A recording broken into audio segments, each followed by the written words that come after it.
dipukul waktu kecil dan kamu bilang itu wajar? Atau sebenarnya ada luka yang belum selesai? Beberapa orang dibesarkan dengan rotan dan berkata, buktinya saya jadi orang. Tapi pertanyaan yang jarang ditanya adalah, jadi orang seperti apa? Takut? Pendiam? Patuh tapi menyimpan luka? Menariknya, banyak orang tua mendidik keras, bukan karena mau menyakiti, tapi karena mereka sendiri dibesarkan dengan cara yang sama. Ada satu ayat Alkitab yang sering dipakai untuk membenarkan memukul anak. Dan ini adalah salah satu ayat yang paling sering disalahpahami. Kalau kita salah memahaminya, risikonya bukan cuma soal tafsir, tapi masa depan anak itu sendiri. Di episode Fakta Alkitab kali ini, kita akan bongkar apa sebenarnya maksud disiplin menurut Alkitab. Tentang rotan atau tentang menyelamatkan arah hidup. Ini dia Fakta Alkitab.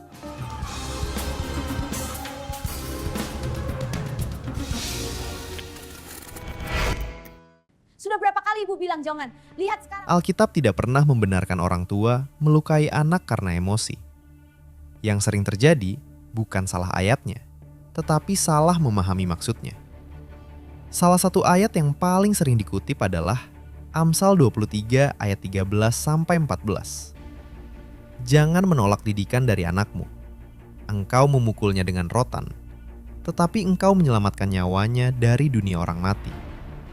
Sekilas, ayat ini terdengar keras. Seolah-olah Alkitab membenarkan tindakan memukul anak.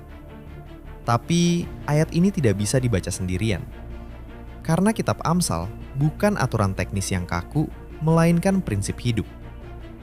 Ketika ayat ini berkata, menyelamatkan nyawanya dari dunia orang mati, yang dimaksud bukan kematian langsung, tetapi arah hidup.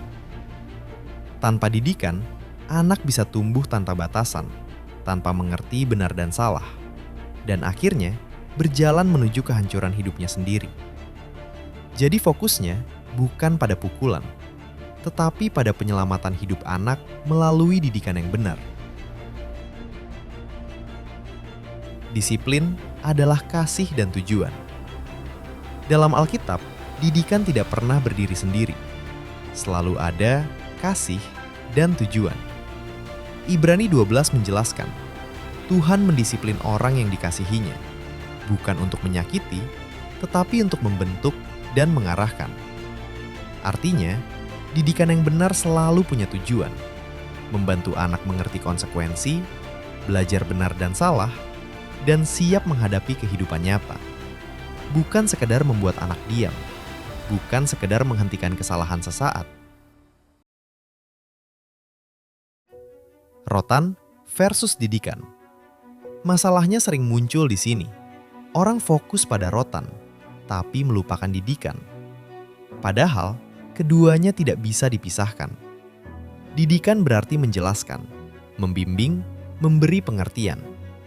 Koreksi berarti memberi konsekuensi yang tegas. Dan urutannya jelas, didikan dulu, baru koreksi. Kalau langsung menghukum tanpa membimbing, itu bukan didikan, itu reaksi emosi.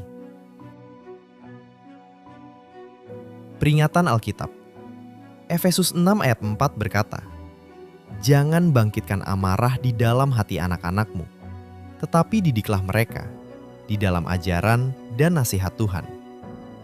Alkitab jelas mengingatkan, orang tua tidak boleh menyakiti hati anak atau memprovokasi mereka, karena akibatnya nyata, anak bisa terlihat patuh, tapi di dalam hatinya terluka, takut, kehilangan kepercayaan. Padahal tujuan didikan adalah membentuk hati, bukan merusaknya. Mungkin kamu dibesarkan dengan cara yang keras, dan tanpa sadar, cara itu mulai kamu ulangi. Atau kamu sedang bingung, ingin tegas tapi tidak ingin menyakiti. Kalau kamu ada di titik itu, kamu tidak harus jalan sendiri. Cahaya Bagi Negeri menyediakan layanan doa dan konseling untuk membantu orang tua menemukan cara mendidik yang benar sesuai firman Tuhan. Tim konselor siap mendengarkan, tanpa menghakimi, dan berjalan bersama kamu menemukan langkah yang lebih sehat. Hubungi layanan doa dan konseling di 0822 150 02424. Jadi, didikan itu tentang menyelamatkan, bukan menyakiti. Bukan soal keras atau lembut, bukan soal pakai rotan atau tidak, tetapi apakah anak diarahkan dengan benar dan apakah hatinya dibentuk dengan kasih. Karena pada akhirnya, didikan bukan soal kuatnya tangan, tetapi kemana arah hati anak dibawa. Dan ketika dilakukan dengan benar, didikan tidak menghancurkan, tetapi menyelamatkan. Demikian fakta Alkitab hari ini. Tuhan Yesus memberkati.